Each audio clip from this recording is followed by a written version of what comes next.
guys, it's always good to be back. See all of your smiling faces. I want to thank you guys for being a part of today's tutorial. I want to thank you for all of your comments, for all of your contributions, and thank you guys for those of you that are sharing this tutorial, for those of you that are reaching out with those positive feedback, telling me how much this is going to step up your photography game. I want to tell you that I appreciate all of your feedback. In fact, your feedback is the reason why I keep doing this, because I feel like what I am doing is helping somebody. So I want to thank you for the depth of my heart. If it's your first time on this channel, I want you to consider subscribing. On this channel, you learn how to take your photography to the next level. I want you to consider subscribing, because you're going to learn a whole lot of things that is going to make your photography absolutely wonderful. Alright, on today's tutorial, I'm going to be showing you guys the problem with your frequency separation, the problem with your retouching.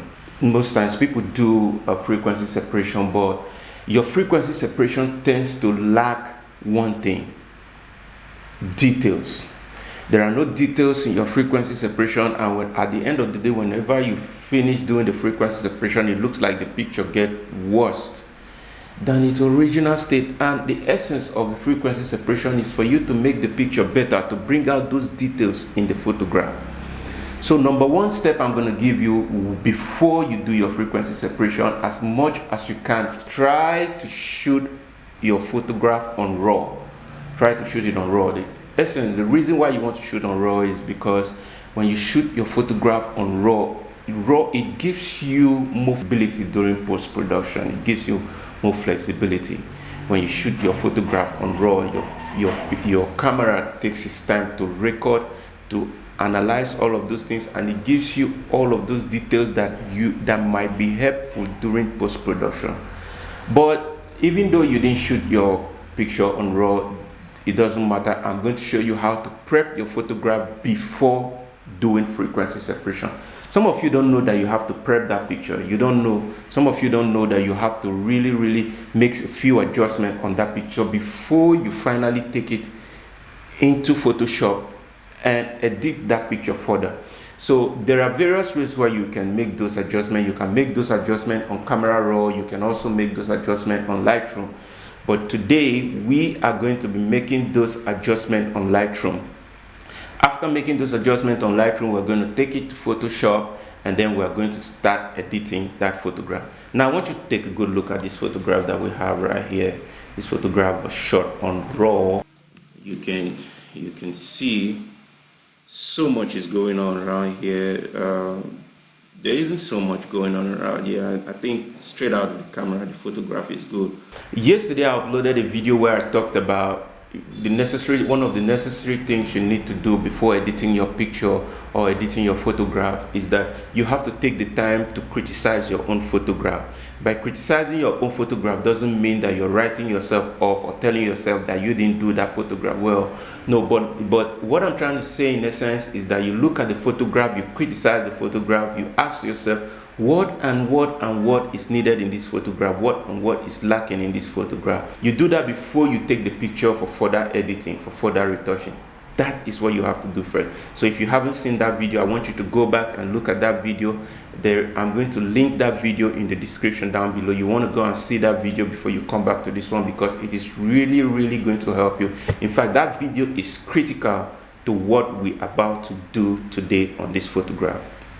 So what we have here, one of the things you're going to do when you take the pictures into Lightroom, as I say, you have to criticize the photograph. So by criticizing that photograph, you already know what the photograph is lacking and what it needs. Now, if you look at this photograph very critically, it tends to be flat. And I meant for it to be flat because I wanted to take the whole editing process from ground up so that I have a lot of flexibility. That is why I shot the photograph on RAW in the first place. So what I'm going to do to this photograph before taking it to Lightroom, before taking it to Photoshop for further editing, I'm going to expose this photograph a little bit more.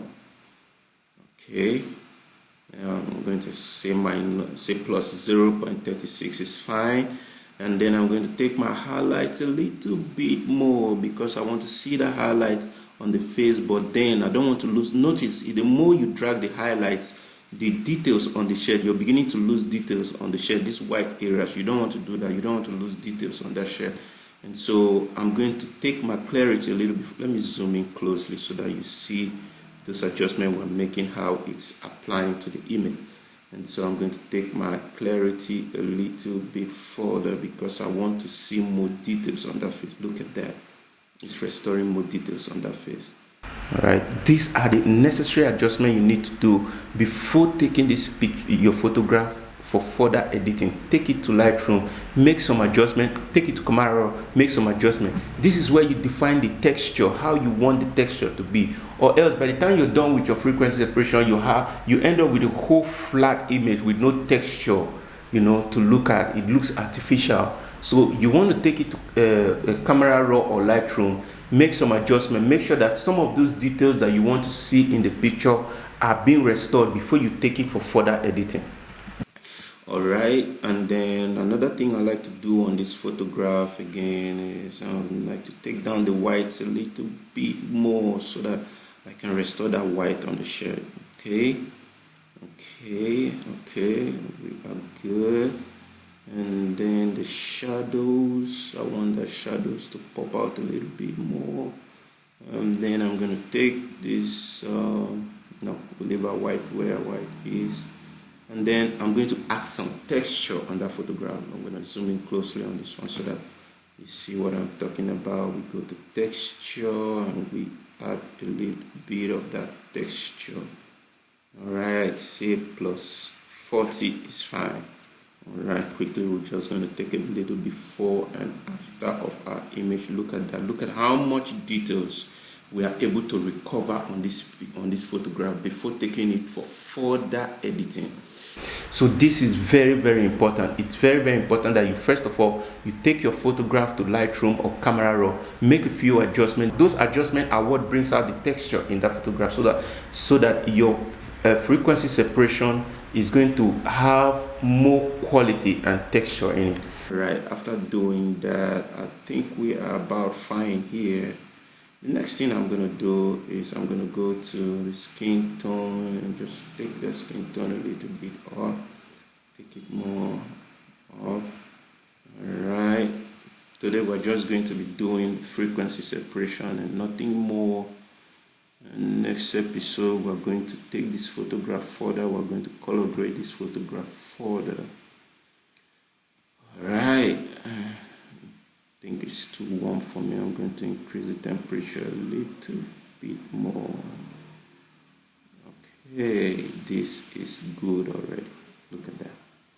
Look at how much details we have been able to get from that photograph. Now, at this point, it is now okay for you to take it to Photoshop for further editing. Now, we're going to take this photograph to Photoshop and do the whole frequency separation thing. All right. Go to Edit, Photoshop. Okay, one of the things we're going to be doing, first of all, we're going to make sure that we remove some of these blemishes on this face, on the image. We'll take the time to go through all of these blemishes and remove them before we start our frequency separation. Alright, I'm going to be using my healing brush tool. That is it. Alright, we're going to start. Alright. Healing some of those blemishes, removing some of those distortion that we don't want to see on that photograph. Another thing I want to advise you guys is whenever you're doing this thing, be patient. Take your time. Take your time. Go through that stuff. Remove some of those blemishes. Patient with yourself. Go through that. Remove those blemishes. Okay. Right, not even all of them, it's just some of those ones that are very, very obvious. Pay attention to details. There are a lot of things that are demanding your attention when you are editing.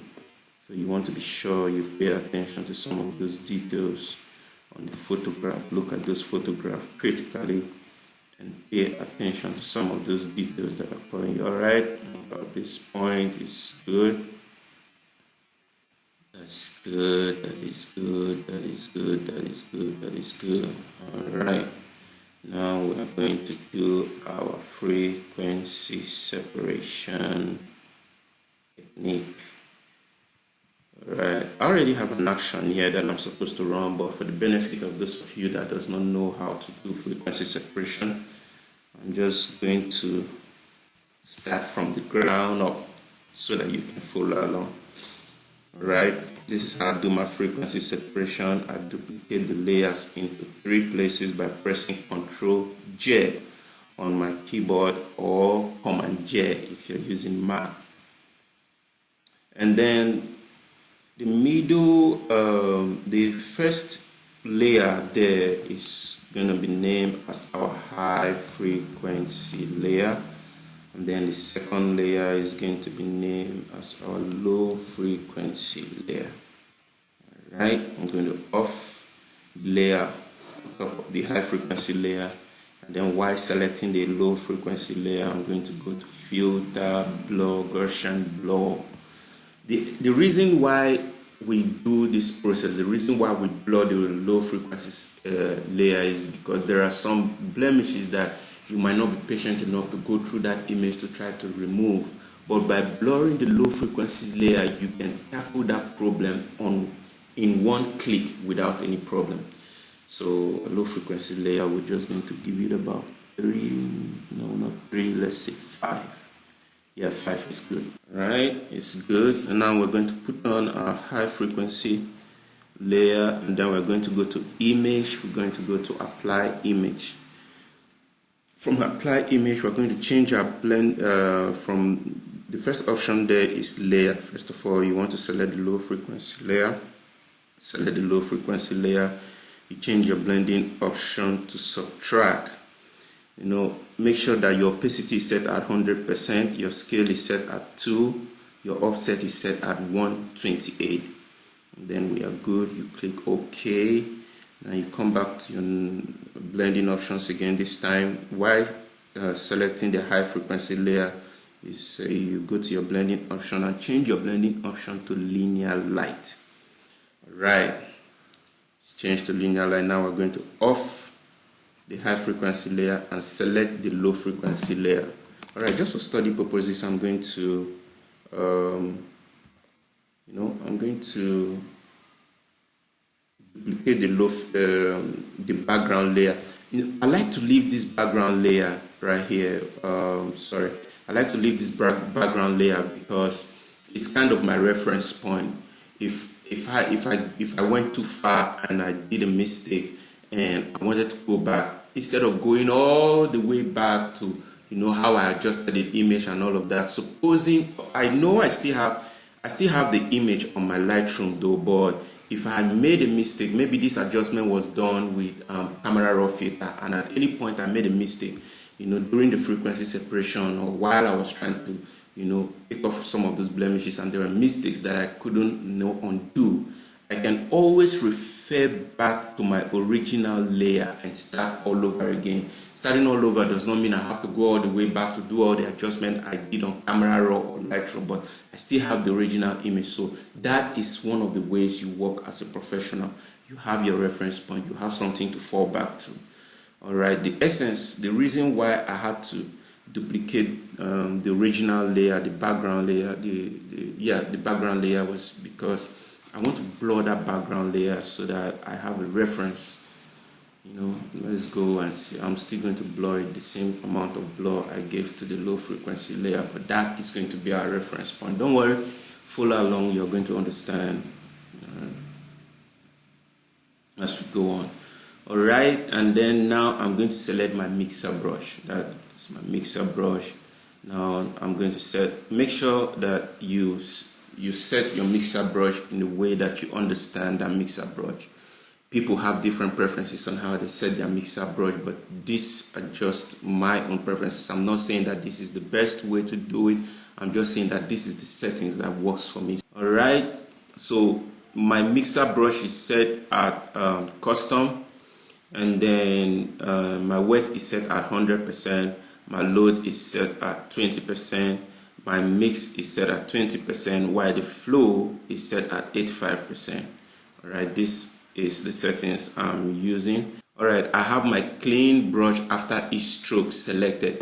There are a lot of definition interfaces. Let me just illustrate something for you to see. Now, I want you to take a close look at this. All right, look at this. I have an empty layer set there, and I'm going to change my mixer brush to just an ordinary brush. Now, these are some of the things that you should understand when doing your frequency separation. Define the face. You have to be able to define that face. Defining that face has a lot to do with how the details of that picture is going to turn out. So what we're going to do right away is define the face. Now, this is how I'm defining my face. From this point to this point, it's a different section of its own. Let me reduce the size of my brush a little bit. Now, from here to here, it's also a different section of its own. From here to here is also a different section of its own. From here to here is also a different section of its own. And then from here to here, it's also a different section, different section, different section, and also here. It's also a different section, and also here. It's also a different section. Also here. It's also a different section. You have to be very, very careful to be conscious of all these facts, conscious of these details when doing your frequency separation. From this point to this point, it's a different section of its own. From here to here, here it's a different section of its own. From here to here, it's also a different section of its own. Now we're going to go, don't worry, we'll come back to this. I'm going to show you how this applies in a minute. Alright, I'm going to go back to my mixer brush right away, and we are going to start brushing. For those of you meeting the mixer brush for the very first time, the mixer brush can be very, very tricky. You have to be very, very careful with the mixer brush, and you have to be patient. You want to be careful not to take your highlights to your shadows and your shadows into your highlight. Now, what do I mean by that? Now, take a look at this. While I'm brushing on these images, you will notice that I am very, very careful, very, very careful not to take the areas that are bright to the areas that are dark. Okay, now look at how I'm doing that. The essence of this mixer brush is just, to correct some of those mistakes that makeup artists do generally when they are making up their models, when they are making people up. That's just the essence of this mixer brush, to correct some of those errors. So watch how I'm using my mixer brush. If you have a Wacom tablet, you can do this better with the Wacom tablet. It's far much flexible with the Wacom tablet. If you have that, but if you don't have it, you can still use your mouse. You just have to be careful the way you paint through those areas. You have to be careful enough to understand some of those details. You notice how I am going through her face, trying to bring out some of those details in her face, and taking off some of those imperfections back a little bit. I'm not taking off the imperfections completely, I'm just taking it back a little bit, just taking some of those imperfections back a little bit more. Alright, we're going to be seeing the before and after of what I'm doing, so that you really, really understand the function of the mixer brush. Okay. Alright, this is looking good. I like it. Okay. Alright. Okay. Gently with the mixer brush. Okay, just have to go over the image.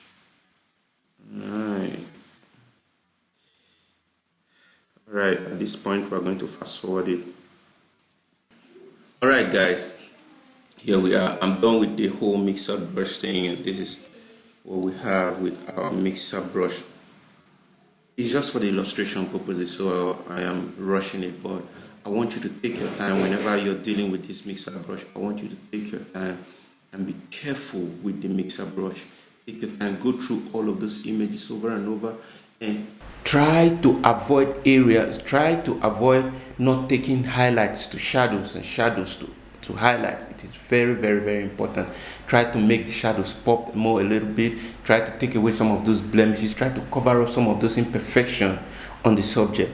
So that's the essence of the mixer brush. So I'm going to show you the before and after. Now look at that. Look at how beautiful that is. Look at what we have done. Look at how we have taken away some of those imperfections, how we have backed off some of those imperfections from our face. Look at how much effect the mixer brush has done on the image.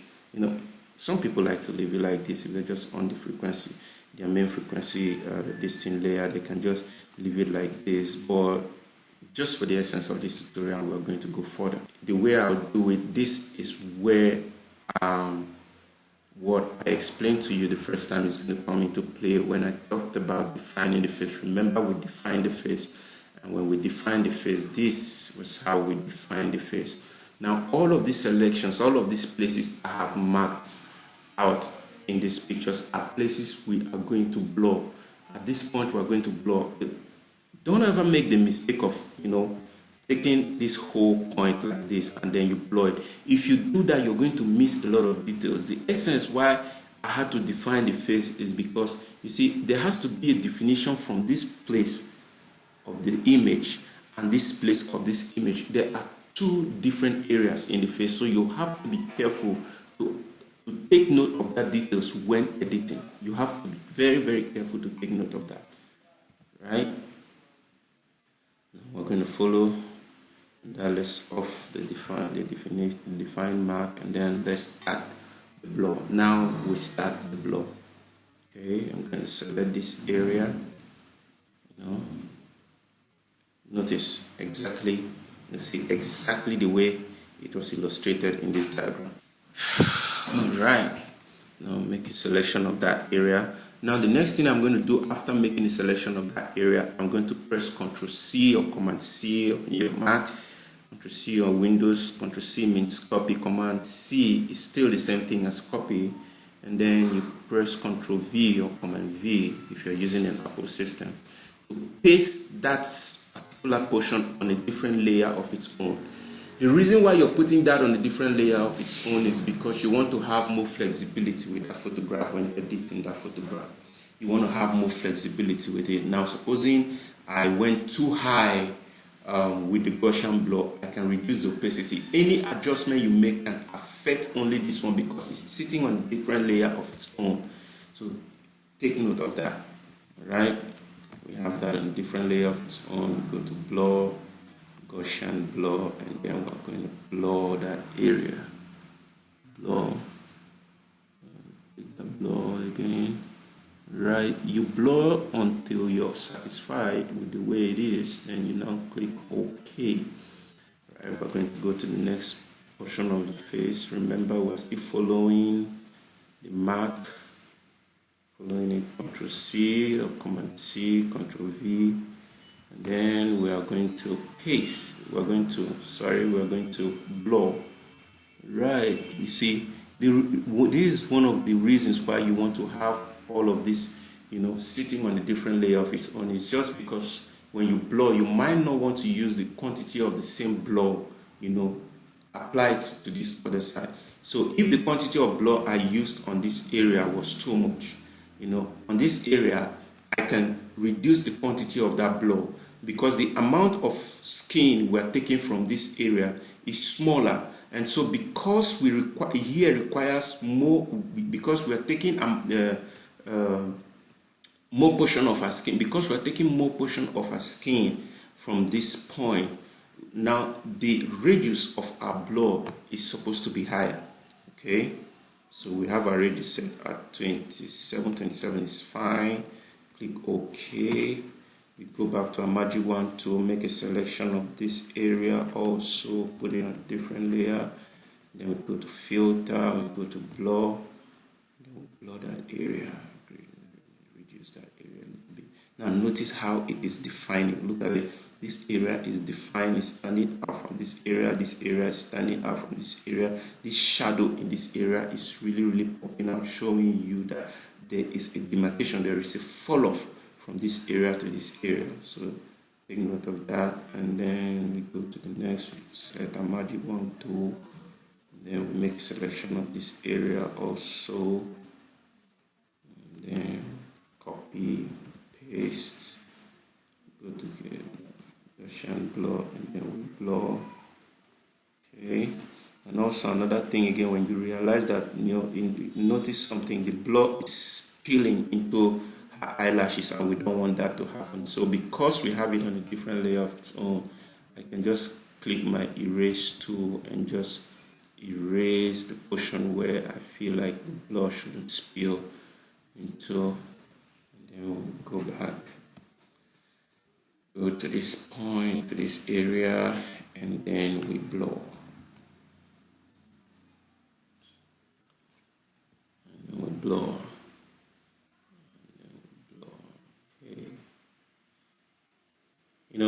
If we were having live class, one of the questions I would have expected you to ask me was, why did I dodge this area, this particular area?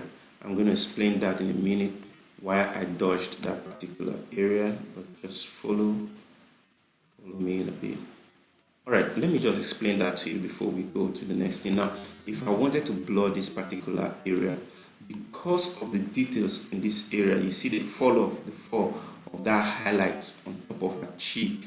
If I was going to blur that area, I will lose a lot of details on top of that skin, and I don't want that to happen. So even if I'm going to blur that area, I'm going to make that blur very mild, very mild. Don't want to be crazy with it. Just going to make it very mild. I'm going to leave it at that point. Okay, now we go back to that area, to the next area, make a selection with that area, copy, paste, okay, blur, increase that blur. That's just the advantage of having, the selection sit on a different layer. You can always make adjustment. Selection. Okay, blur. That should blur. Back a little bit more. Okay, come back to this point, take here, and then blur filter, blur, Gaussian blur. Okay, then come back to this point.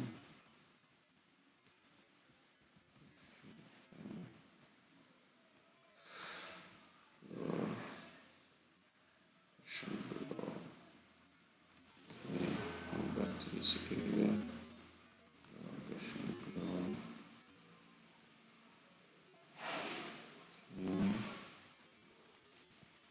This area, blur. Select skin. Right now, again, this blur is spilling to the skin, and we don't want that.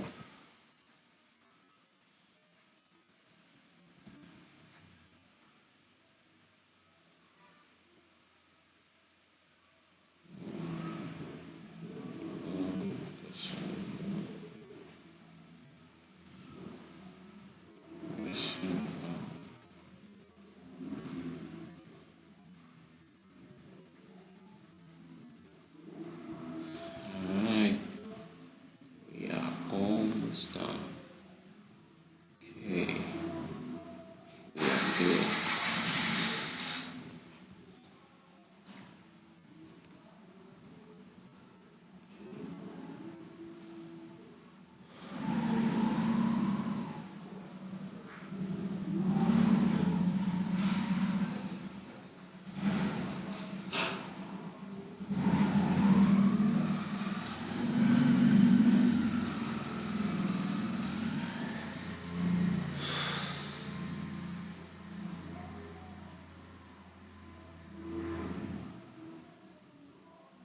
Alright, now we are done with our blur. We're gonna on. You see, we took the time to follow, just the way we marked this whole, to follow the mark, to follow the definition we made of our face. We took the time to follow all of that definition on our face. Now let's on our high frequency layer. Wow, look at how beautiful that is. Look at the difference. The skin, wow, look at how flawless it is. It's just so beautiful. Alright, now let me take off the blur. I want to show you the difference the blur made with leaving it just with a mixer brush. Alright, this is just difference. This is just without the blur. Some people like to leave their frequency separation like this, but if you're going to do it, if you're going to take the time to do frequency separation, why not take the time and make it more flawless and more beautiful? Depending on everyone's opinion and specification on how they like to do their frequency separation, but I like to go the extra mile with mine. So this is just how I do my own now when we add the blur. See how much difference that makes. Now the reason why I like to add the Gaussian blur to my frequency separation whenever I'm doing my frequency separation is because there are a lot of mistakes that comes up when using the mixer brush. When you're using the mixer brush, even after brushing the face and doing all of that, it's still not perfect and flawless the way you like it to be or want it to be. So the Gaussian blur is a way of taking out some of those imperfections in the skin. It's a way of backing that off more and more. Is the way of making it more flawless. That is just the essence of that Gaussian blur. That is why that Gaussian blur is very, very critical. Alright, that's it guys for today's tutorial. And if you haven't subscribed already to this channel, I want you to go down there and subscribe. I want you to subscribe to this channel. I want you to share this video to your friends, to your loved ones. I want you to leave me a comment if there are any areas where you're having challenges in your photography work. Just leave me a comment and I'll be sure to make a tutorial about it to help you take your photography to the next level. And I want you guys to help us reach our next goal. Our goal is to hit 10,000 subscribers before the end of this year, and I know we can do that together. So I need you to like and comment. I need you to share this tutorial with your friends. If it helps you, it's definitely going to help them too.